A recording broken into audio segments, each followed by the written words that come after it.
big issue. That's usually the first thing that starts to overwhelm people, is they feel like so much is coming at them that they can't stop and pick up and catch up with things. And so some ways that we can work on having more time, people spend approximately 10 years of their life looking for things. So if you're having problems scheduling and you're having problems finding time, you might be wasting time on things, looking for things, and if you were, had a system in place and were more organized, that time could be dedicated to events and spending time with people. Another thing with scheduling is finding one place that really works for you. In the book, The 7 Habits of Highly Effective People, it talks about having one place where you keep everything. If you're more comfortable with paper, have one calendar.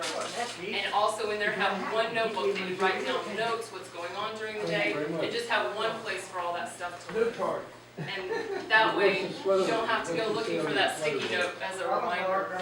And the other thing with technology now is, I took a class, and I know there's a couple of computer places here on the beach that will help you with things. Even when I'm cooking, I tell Siri, remind me in 10 minutes that the pot is on the stove. Just because I get very distracted. So technology is a big help with scheduling too. I've got a reminder on my phone for Sunday to call a friend of mine about something. So as soon as I know that I have to do something, I treat my phone like my personal assistant. So that's another way, is getting a little more comfortable with technology and maybe getting the help that we need to learn how to do that. Because there's a lot of opportunities out there to make life a little easier. So this second one, after I got married, I lost my car keys for 3 months. It wasn't a proud moment. Where are they? They now have a tile on them, which is a little GPS that I can find. It makes a little chirping sound with my phone. But there's day-to-day things, glasses, keys. There's things that people lay down and they forget. And because I had just gotten married and because we were in the process of remodeling, I didn't have a place to put my keys. And they were actually under the back seat because we had flipped it down for some building materials and then flipped it back up, and I had dropped them in there. So I did find them 3 months later, and I've got the GPS on them now. But now that the construction is finished, I have a hook. They go on the hook. I mostly, 90% of the time, know where they're at now. So things that you can't keep track of in your life. Everybody's got something that's like, where did I put that? A lady recently that I worked with, we were cleaning out her home office. She had all her entire family's social security cards, hers, her husband's, and all of her grown children, and she had no idea where they were. So we tore the office apart, we put everything back very tidy, and they were in a paper bag in the back of a closet with some newspaper and magazine clippings. That it was just paperwork that she felt was important to her. So there's some typical things that people always know that go missing. So here's another option. You don't know where things are. Sometimes you drop them in your purse or your briefcase or your coat pocket. Sometimes people, you keep it really close by you because you want to know where they are. And then the last one is always in the place that you put them. So having a home for things makes a big difference. If it's mail, if you drop the mail in many different spots around the house, having one place where it lives, maybe a basket on the counter until you get to deal with it, having one place that you hang your keys, one place that you put your reading glasses down, it really helps to create a habit, and then you have that muscle memory, and things don't get lost as often. I hit a nerve there, somebody was laughing. I have about 5 to 10 pairs of these, and I just have them all. We love the Dollar Tree. Yes. But it's nice even, But the real ones are in baskets. So yeah, and most people have sometimes a pair for each room. Yeah. But it's nice to know that where they are is where they always are. Yeah, exactly. So we talked a little bit about the Social Security cards. So where do we keep important paperwork? How many people here have a fireproof safe? Good.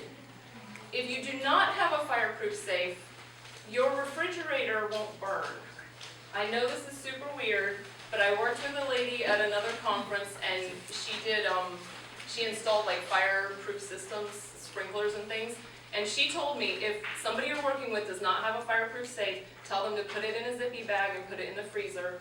Obviously, that's where they say thieves look first, but until you get a fireproof safe, that's an area where you keep things so that if they were lost, if there was a fire, they would be okay. So what are some things that are important? What is important paperwork? Does anybody have any ideas? Birth certificate. Birth certificates, these are things that we have to keep forever, Wills.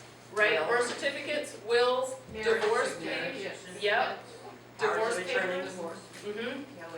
Power of attorney, Passports. passports, stock certificates, Deeds, social titles, security. What's that? deeds and titles. Deeds and titles, and interestingly, hard drives. A lot of people have old hard drives from their computers with important documents or whatever on. There's a lot of videos on YouTube, whatever model of computer you have, it takes about 5 minutes to unscrew the back and you can pop the hard drive out if it's a computer that you're not using anymore. Personally, the computer guys here will put it on a disk for you, but if you're determined to keep the hard drive or if it's just too much for you to deal with, that's another thing that sometimes people put in a fireproof safe. Now, also, what's in your fireproof safe should be copied, and either the copies should live in your, at the bank, in your safety deposit box, or vice versa. So you pick one place for the originals and one place for the copies. And the refrigerator is only a temporary solution. It's not an all-the-time solution. And the kitchen counter. Most every kitchen I've ever cleaned out has paperwork in it. It's just the way we live. A lot of kitchens now are built with an office or a desk space in there. If you know you're going to drop your mail in the kitchen, none of us are the last person that does all the mail right when they walk in the door. Give yourself a half step. We all know that eventually we need to file this, eventually it needs to go into a fireproof safe, eventually we have to open the bills and pay them. But if you know you're going to drop it on the kitchen counter, give yourself a basket or something to drop it into. It does two things. It creates a home, which we were talking about, you're less likely to lose things. It creates a habit, so you know where to put the mail and it's not here on the kitchen counter and also on the coffee table and also on your chair in your room. And thirdly, it gives you sort of a spatial restriction. So if you have a basket on the kitchen counter and it starts to overflow, it's a reminder, oh, the basket that I put the mail in has not been dealt with in a while. So there's some good reasons to deal with that. Okay, the fourth one talks about storage sheds, attics, garages, and what we're doing with them. And I will tell you a very sad story. It's not actually very sad, but I worked with a family, and he was a mortgage lender. He had a very expensive watch, a very expensive phone, and his laptop, and his very expensive Mercedes convertible parked in their driveway. They had a 3-car garage, but they could not get any cars in it because they had so much stuff in the driveway. Well, his laptop was stolen, and it had everybody's mortgage information on it. It had social security numbers, it had bank accounts information, and it was never recovered. And there is insurance that can help you with some of those things, but imagine what the value of the things in the garage was versus the pain of having to deal with the theft. When we cleaned out the garage, they ended up having a yard sale, and I think they made $200. So he lost his car, he lost business information. It created this huge issue because they couldn't park in the garage. So another thing to think about is, how are we using our storage? Is it protecting the things that are most important to us? Here on the beach, we have a huge problem with moisture. I worked with a lady recently that had a 2-car garage, absolutely packed to the ceiling. She had kept a lot of her daughter's stuff to pass on to the next baby, and almost all of it had to be thrown away because it was all moldy. So you guys know, you've been here longer than I have. You're gonna say something. You look like you're gonna say something. So our storage is important too, because what we're keeping either is important to us and it needs to be safely kept, or else it needs to be gotten rid of. And then we can put our cars in the garage. Is that where they're at now? The 5th one here talks about picking up the mail. Putting it in the car is a big one. I've cleaned out lots of trunks and cars for people, believe it or not. People that are busy and work on the road, they work out of their cars, and a lot of us travel. We do things out of our car, and so we have a tendency to just drop things in there. So that's another place. If you need a basket in your car to throw things that are going into the house, I've got one. You saw my container. I've got my Rubbermaid in the back of the car of things to go back and forth. Another thing with filing, people find filing very daunting. So your bills come in, you pay your bills, you deal with the paperwork, but then what do you do with it all? There's two things you can do. There should be an archive file, and then there should be a time-sensitive file. So archive files are things like, would go into your fireproof safe, are correspondences from your bank, or the statement from your new, not the statement, but when you receive your new credit card and it gives you your account information. Those are archive things. Those things are good until that account or that card doesn't exist anymore. Whereas your January bill, your February bill, your March bill, those are things that after 3 or 7 or 10 years, you can probably get rid of. So when I'm working with people in their office, what I usually set up for them is one folder that says taxes 2017, and then behind that January, February, March, April, May. So anything that's tax related would shove into that first pocket, and then when you pay your bills from January, you can take that whole stack and put it in the January file. It's a lot cleaner and it's a lot more user-friendly for people than going, this goes in the Dominion pocket and this goes in the Charter pocket. So it gives you a sense of accomplishment, and it also keeps you from having 8 years of Dominion statements in a folder when you don't really need them. So make sure you're always keeping track of those things that are tax deductible, but the rest can go into a month-by-month folder. And then behind that, you can do the archive folders, which is your insurance policies, unless you're keeping those in a fireproof safe. You can keep the credit card account information, any medical documents. I usually file by the person's name and then a dash followed by procedure, and that way you know everybody in the family, and if you're dealing with a certain issue, you can just grab the folder in regards to that issue instead of having to take, you know, the entire filing cabinet with you. And the other thing is, I gave a few of you irs.gov. They do have a list of paperwork. It helps you if you're a business owner, if you're single, if you're married, if you are on 401k, whatever you're doing, they have a list of paperwork that they want you to keep. And if the IRS doesn't want it, and your accountant says it's okay to get rid of it, then you should really think about why you're keeping it. Because if nobody else wants it, you probably don't need it. Let's see. Number 6 talks about, again with the garage,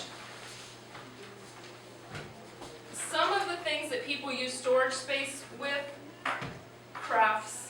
There's never-ending supply of things that people get into. Scrapbooking was huge. You remember everybody was scrapbooking for quite a while. Knitting, yarn is very pretty. I pick up a lot of yarn out of the back of people's closets and from various other places. And we have some cool things to do here on the beach. There's the ink drawing, the wine and design, you know, they always have little classes in coloring and mandalas and all those things. Don't keep things so long that they become useless to everyone. So if you have moved on to another craft or something like that, there is a time limit on people's interest in things, and especially with technology the way it is, there's a time limit on how useful things are anymore. A lady just gave me to donate a bunch of sewing machine equipment, but it's completely obsolete. And she was like, oh, I wish I had given it away sooner so someone could have actually used it. But it's a program, it's a computer program, but nobody can use that anymore, you know? So there's lots of places to donate. You can donate old cell phones to the women's shelter. If you need help clearing those off, I do free phone consultations, but Google is a great resource. If you type in what kind of phone it is and put reset to factory settings, they'll give you a step-by-step guide. You can pass those old phones off to the women's shelter. Everybody knows we've got hotline here. This center itself, they've got books and things, so there's good opportunities for volunteering and donating things here. But just make sure, don't keep things so long that nobody wants them. Clothes included. If you're changing sizes a lot, you know, maybe keep one this way and one that way in the size you're currently in. But if you move to a different size, you're going to want pretty clothes. You're going to want new clothes. Everybody does. It's nature. So those are some things to think about too with storage and donations. And things are tax deductible. When you donate things, take a picture, write them down, take it off of your taxes.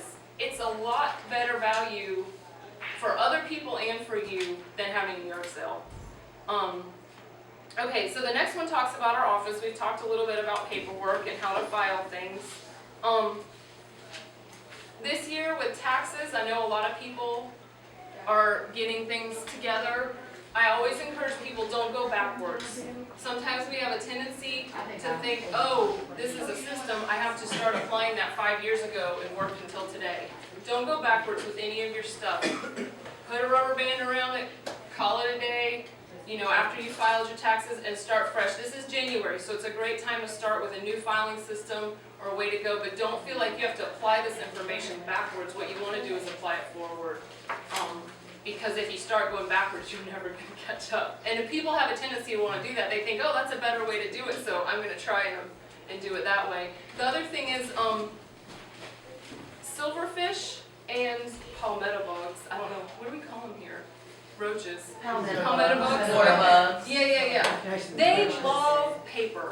If you have no other reason to get rid of paper and cardboard in your life, do it because the bugs will come and find it. They absolutely love paper, and here, because of the moisture, it's even more of an attraction for them. So if you have your files in cardboard boxes, I do recommend plastic. I don't love plastic, but for archive folders for your old tax documents, and if you're not going to keep them in a filing cabinet, but you kind of keep them in those paper boxes you get at Staples, don't, because they get really buggy and gross. And they hold water, so they just get heavy. And but you can always hand them to the IRS that way. Here you go. Closets. Okay, I do mostly paperwork. That's the reason people call me, but I love closets. So I'm always so relieved when we get through somebody's paperwork and they're like, hey, we should go through my clothes now. It's so much more fun. Okay, closets are great. People have two different styles that they typically enjoy organizing their clothes by. Some people like to do outfits. I've even done albums for people that didn't want to have to think about it anymore. And they were like, just take pictures of all the clothes, put them together, and I'll flip through and pick out which outfit I want. So that's one way. It's not really typical. I'd say about 10% of people like to hang clothes that way. The other way to do things is no sleeves, short sleeves, long sleeves, slacks, skirts, and then by color order.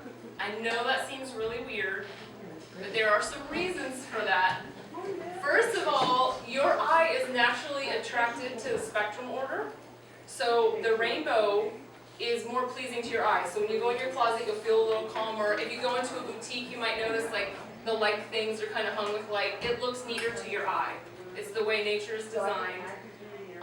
So what I usually do is black, white, brown, and then you do the spectrum: red, orange, yellow, green, blue, indigo, violet. And it just flows really nicely. The other thing is, it helps you to put things away where they're supposed to go. It's pretty obvious. Hopefully you won't have 12 black shirts by the end of going through things, but if you do, you know that all the black shirts go together. It's pretty obvious when something's out of place. And it also lets you know that you have 12 black shirts if they're all hanging together. So those are some things that you can do visually to help your closet be a little bit calmer. The other thing is, if you have a tendency to throw things in the chair, think about putting a coat rack there instead of a chair. If you toss things over the door, put hooks on the door. Whatever your natural tendency is, people think that you have to fight it and then contradict it. But if that's your tendency, then find a way to make it look more tidy and make it more organized for you. So your clothes will look better if they're hanging on the coat rack instead of piled up. If your laundry is an issue, it usually means that you have too many clothes. And that's a hard thing to hear. I'm sure some of you have read about the 333 movement where they have like 30 pieces of clothing. If you have a lot of laundry, I have the charts from the National Study Group on Chronic Disorganization, and they say we typically wear about 15% of what's in our closet. 15%. How much laundry are you doing compared to 15% of your closet? And how many things are we washing that don't get worn or get tossed back in the laundry because we don't really want to wear them? So with that in mind, I'm in the doctor's office. if clothes are And, you know, overwhelming I you, always then have to- sometimes cutting down a little bit So I can put help myself make in it a easier. solitary bucket. The last one is just about feeling, and most of you guys are here today because there's something in your life that you want to tidy up a little bit. So, are you feeling always like you're forgetting something? That's overwhelm. One way to help with that, they say that we spend about 4 hours a day on a phone, on a tablet, watching TV, or checking Yesterday, I email. went to the doctor and had 4 hours is the average. 2 hours. So that means people are doing more and people are doing less. But if you're feeling like you're always forgetting something and you can never catch up, being aware of those personal habits, 4 hours is a lot of time. When I work with people, I usually do a 3-hour session because that's about as much as you can get people to pay attention. So 4 hours, if you had 4 hours a day to put things away, to go through things, to make your life easier, and in exchange for that, even if it was once a week, in exchange, you gained 10 years of your life that you didn't have to be looking for things and you could spend with your family or doing those hobbies that you bought the yard for, or reading those novels. And we live in a beautiful place, so if you're feeling overwhelmed, there are ways to reclaim your time. We just have to be aware of where we're losing it. The second one says that we might feel like we're just hanging in there, like treading water. There are seasons to life. Sometimes it's fast and it's hard to keep up, and sometimes it's a little bit slower and we feel like we can gain an inch or two. There's some ways they recommend, if you're trying to make decisions. Organizing is a very emotional thing. We don't think it is, but some stuff you've had 10 years, 20 years, 30 years. It belonged to parents, it belonged to loved ones, it was a gift from somebody who's not with us anymore. It's a very exhausting task. It's emotionally draining, and physically moving things around can also get to you. If you're hanging in there and you wish you could get a little bit ahead, call a friend. Call somebody you trust who's going to be honest with you. Offer to trade with them. Hey, if you come and help me go through my clothes, I'll come and help you go through yours. Having somebody else there that's a neutral party, that is not attached to your sweater from high school, that can help you see, that helps you make good decisions. If you're doing clothes, having a full-length mirror is always a good idea. That's like having a friend in the room. So if you're not sure about keeping something that's clothing, stand in front of the mirror. See how you feel about it, and see if there's anything else you'd like instead. If you feel like you're treading water with paperwork, like I said, don't go backwards. Start from today, get your system in place, and then you'll be able to breathe enough to start thinking about catching up with the other stuff. And if you need professional help, I don't know how many of you took accounting when we were in school, or business management. The amount of paperwork that we all receive these days, they said that after about 10 years ago, when people started thinking about going paperless, that our paper load actually increased by about 20% because people were so scared of this paperless movement that they started doing more things on paper.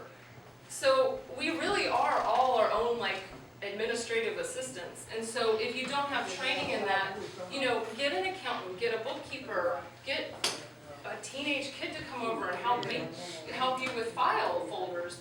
There's things that you can do to feel like you're moving forward. You can always call me too. If you feel like your system works for you, but it could use some tweaking, there's some advice here on these pages. I've got some postcards up here that are sort of my 5 favorite things to do no matter where you're moving. My top suggestion, which is mentioned here too, 15 minutes. Set the timer for 15 minutes. It's hard to get ourselves going. Set the timer for 15 minutes, pick a task, and just work until the timer goes off. Usually you'll keep going, because once you start, it's not so hard to keep going. The other thing is you can pick one small area, a bookshelf, a drawer, one cabinet in the kitchen. Just do one small thing, because if you say to yourself in your head, the whole house is a mess, the whole office is a mess. Well, nobody wants to clean a whole house. That's an overwhelming task. But if you say this drawer is a mess, that's a doable thing. And so breaking things down into a size that you can handle helps a lot. And if you can't do 15 minutes, just do 5. But give yourself something manageable. We talked about creating stations. Clear containers are really good. Use masking tape and a Sharpie. 1 or 2 words to label your containers. If you have more than 3 words on a container or a file folder, you've gone too far. You need to have broader categories because you're going to spend your whole time sorting things out. But there's some tips here. There's a website you can go to unsubscribe from junk mail. And there's a website, it's not the magazines you're subscribed to and stuff like that, it's just all the extras. And there is a government website you can go to and enter your home phone and your cell phone and your office phone, if you have any of those, and it's supposed to unsubscribe you from unsolicited calls. I still get them, but not as frequently. So those are things that are probably eating up your time too and causing frustration. Sometimes we don't even know if people are legit or not. So those are some easy things you can do to cut down on what's coming into your life and feel a little less overwhelmed. And lastly, I had an article this month in Outer Banks Child, which I know was a little young for us today, but it has some good tips too on addressing things in the house. And it's talking about toys, but really it applies, the principles apply to whatever. So I put a copy on the table, so you guys feel free to take those if you want. Because that was kind of exciting. Okay, does anybody have any questions? Yes, ma'am? I have, my mother just came to live with me a year ago, and her house, 50 years old, 10 rooms, full, and I already have an issue trying to declutter. Now I'm just like so overwhelmed. I had to move a lot of things to storage. I'm paying, well, she's paying for the storage right now, but I don't want to be handcuffed to a storage unit either. It's expensive. And I finally got her house Take a tennis ball, put it on. cleared out. I did brought an auctioneer in and got nothing for her. Yeah, but I mean her big beautiful antiques that are gone. I don't have any, you know. I know, and people aren't as interested anymore. I know, and it's just, I'm completely overwhelmed now, even more so than I had actually been practicing a lot of the stuff that you had in my house, because I was trying to sell my house to move someplace more accessible for her. That didn't work out. So now, my junk room is back slammed full. My son will come, he's OCD, he comes in and cleans my whole house when he's here. Oh, that's He's awesome. I mean, I get up, he stays up all night cleaning. Yeah. Now, he'll get the spare bedroom all straight, but then he goes and he starts putting things in my mother's room that she's, you know, it's just like there's no place for anything, and I get stressed out when I look at it. I can't break it down. I think the small steps like we were talking about, if you don't know where to start, walk in the door, even if it's the front door, and turn left. And just work clockwise around the room. So like set the timer for... That's a mess. Yeah. And I always tell people start with what's bugging you the most, because if you can get through that, everything else seems easy. So start with the thing that's causing you the biggest problem. And once you feel in control of that, you can move on and you learn, like, okay, nothing's that bad, I can handle this. But walk in the door, turn left, whatever is there, set the timer for 15 minutes, deal with it, whatever needs to be put in another location. Don't move, that's the problem. People leave. They're like, oh, a photo album. 15 minutes, stand where you are, go through things, trash bag, donate box, and a pile for stuff to go in the house. Within that time, put the stuff in other rooms. Okay, let's say you're here in the living room, there's a bookshelf, there's a photo album that goes in the room upstairs. At the end of the 15 minutes, you don't go and organize the photo albums, you don't try and dig all that stuff out. You just put that photo album in that room and you say, I'm going to get to that room when it's its time. So just put things where they belong as close as you can, but stay focused on where you're at. And just move clockwise all the way through the house. Every single door, turn left, go all the way around, move to the next room. Yeah, okay, so here's the questions. Is it available online? Does it have any monetary value? Does it have any sentimental value? What is the space in your house worth? So those are some things to ask yourself. If it's available online, if you can access it digitally, especially where we live, let it go. I mean, after the flooding, did you see how many people were just like shoveling stuff out of their garages? I mean, that was things that they felt like were important and just ended up becoming a horrible pain, you know? Does that I help? agree with you. I do free phone consultations as well, so if you have more private questions, you can call me. Did you have? Well, that was one of my questions. The other one, I'm fairly organized agree as that far as the too. clothes and things are concerned, but I still have too many. Yes. He's quite a I quarterback. have 3 Mother of the Bride room dresses. Ooh. I know, they're really nice. There's not a lot of, there's not a lot of gables down here. One thing that we recommend people do is if they have a maybe, so let's say you have some clothes that you aren't quite ready to get rid of, but aren't wearing every day, pick a closet or get one of those little storage closet pop-up things, put it all in there for 3 months or a year, and then see if having it out of your sight breaks the emotional tie. And honestly, sometimes it's just a memory. There was a lady who got divorced and they did an article about her. She actually hired a wedding videographer to come through the house and videotape it because it had to be sold because of the divorce proceedings. And she was so devastated, but then she realized it was the memories and things that she really wanted to hold on to. So now she has a video of the way her home was and the way her life was, but those things are gone. And so sometimes taking a picture, we do that a lot with kids with like their stuff from school or their stuffed animals and things that have maybe gotten too old to keep around. So things that are good memories, take pictures. It costs about $8 to go to CVS and get a little photo album made. They're nice. They've got a little cover on them, and there's your dresses from the wedding, or you know the memory things. You know your cheerleading costume from high school and college.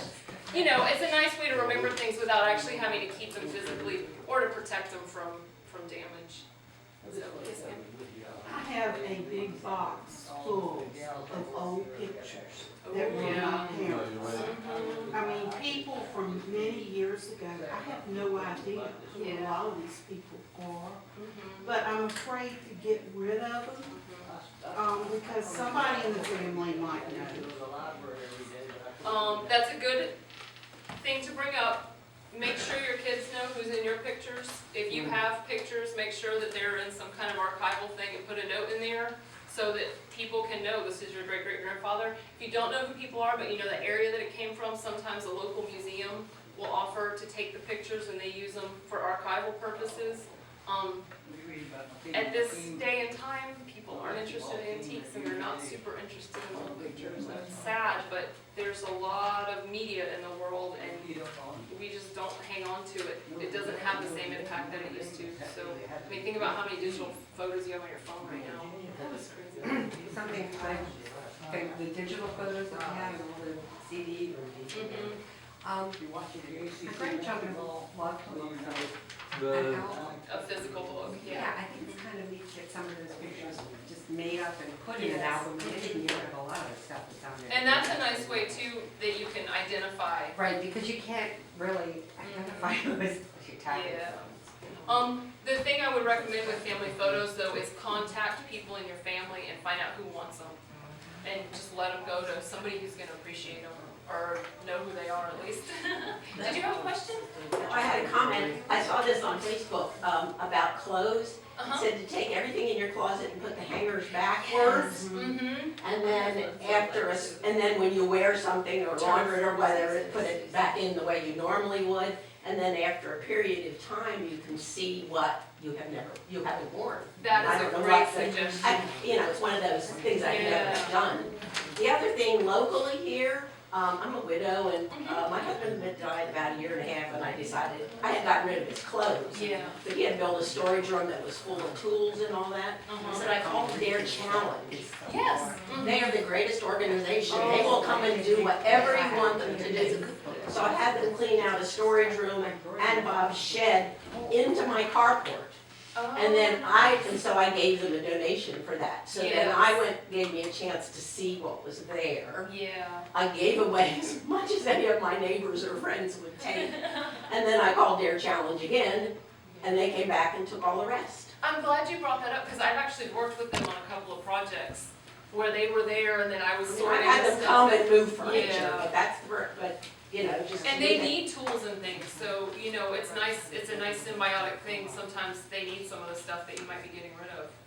So, Yeah, they're funny though, because I had stuff spread out on card tables so they could see what it was. And they would take the whole card table over to the back of the truck and just they load tip it in. Yeah, they are boys and they're not very careful. But they're the nicest young men. They are, they're And wonderful. they will move furniture, they'll do all that kind of stuff. But that was a wonderful source to get rid of a lot of my husband's. Yeah, and it's nice to do that to somewhere that will pass it on and use it or else Right. get funds for it. Rather than, I hate to just throw so much stuff away. Yeah, that's the other thing, don't put it in the trash if you can help it. I mean, you guys know what's in the oceans, like, don't add to the mess. So if it is useful, let it go to somebody who can use it. And we have the big pickup thing that they do for large items, like twice a year. People go and look around for that stuff, so stick it out there on the curb, let somebody take it. I always felt if somebody wanted to, that was fine, and I didn't want it anymore because I Yeah. never got there. Yeah, exactly. I have a comment about the pictures. Uh-huh.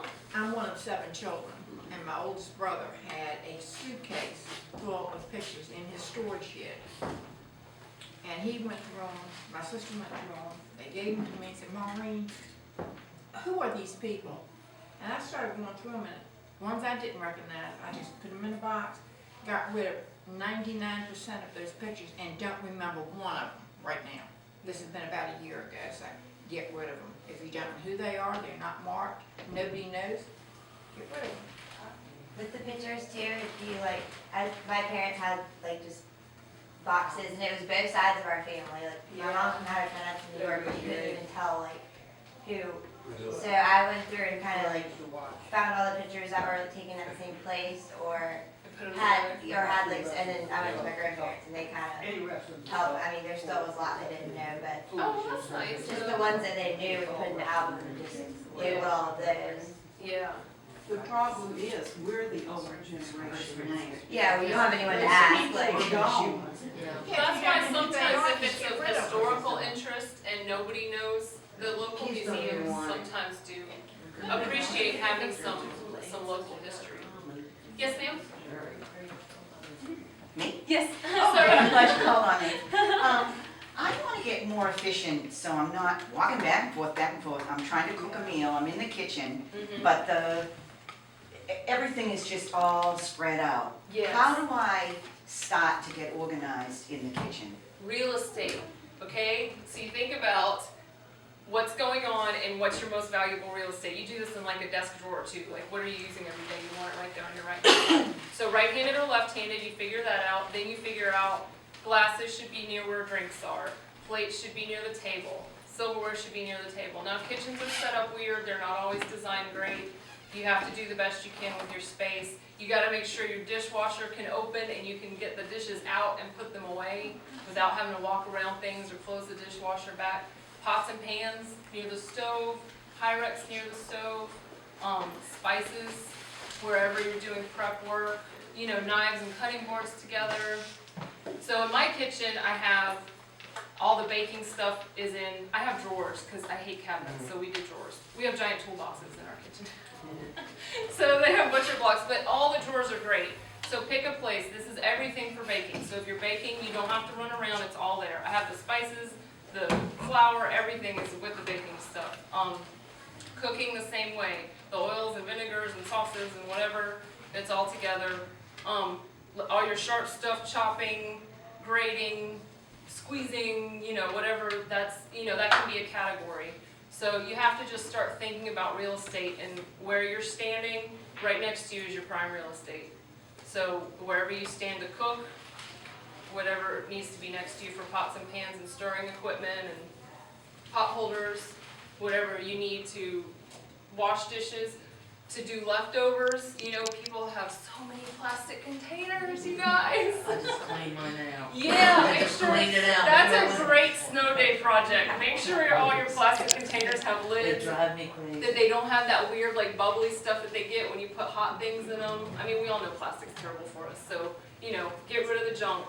That's another thing that helps. You don't have to move around as much if there's not, you know, we don't need quesadilla makers. I clean them out in So what do I everybody's do? kitchen. What do I do about the rim room that's like a closet that seems to just have everything in it. Bring it in, Like a pantry yeah. for food or Just keep everything. food in Just it. Everything is in there right now. Check expiration dates.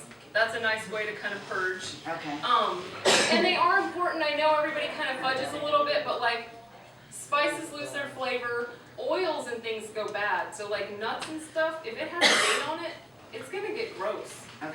So use the expiration dates. It's a good way just to clean out and call it quits. The other thing is appliances that you never use. Everybody's got these great things. The thing that makes, I don't know, hot dogs in the microwave, like all these weird little things that you get as gifts. Fondue pots. Let those things go. But the same thing with the pantry, put stuff in there that you're not using every day. The stuff in your kitchen should be stuff that you use every day. The stuff in the pantry should be like, okay, we only roast a turkey once a year, that pot can go up here. Okay. And the other thing is, do not put heavy things above your head, ever. Light stuff goes on top, heavy stuff goes on the bottom. It's not just a safety problem, it's really bad for your shelves in your house, and you don't want to conk on the noggin. So just keep the heavy stuff a little bit lower. Yes, I was gonna say on the pantry, I build meals around, I'll go through it once, twice a year. What I have, oh, I nice. go, okay, this is gonna be my meal let's build a meal around it, and that way the meal goes back, and it's not sitting there forever. And if it's going to, and you're not ever gonna use it, give it to your food bank. Yeah. This Yes, down the here, food bank is a wonderful everywhere resource. will take, and they're all doing can drives, get it out of the house. So, no, I agree overall. And Just that's give it a- away. yeah. That's an idea. You, like if it's tacos, you have everything to make tacos in one. But Yes, then mhm. you just go in and go, this is my meal, gonna be my meal. Green beans, corn, you've Yeah. had it too long, you've had too many, you've bought too many. So you do like the You're gonna rice and the incorporate Asian it. stuff all together, like your little Asian sauces, your sesame oil. Okay. Yeah, do your Mexican meal, the spices, everything. But You know, down here, If you everywhere need will a take cheap food. place to get some little containers to stick on the shelves, the dollar store has, you know. I mean, if you just need to get like 50 of them, go down there and, you know, put some masking tape on them, put Mexican, Italian, you know, Well, Asian. the other thing that helps is you can buy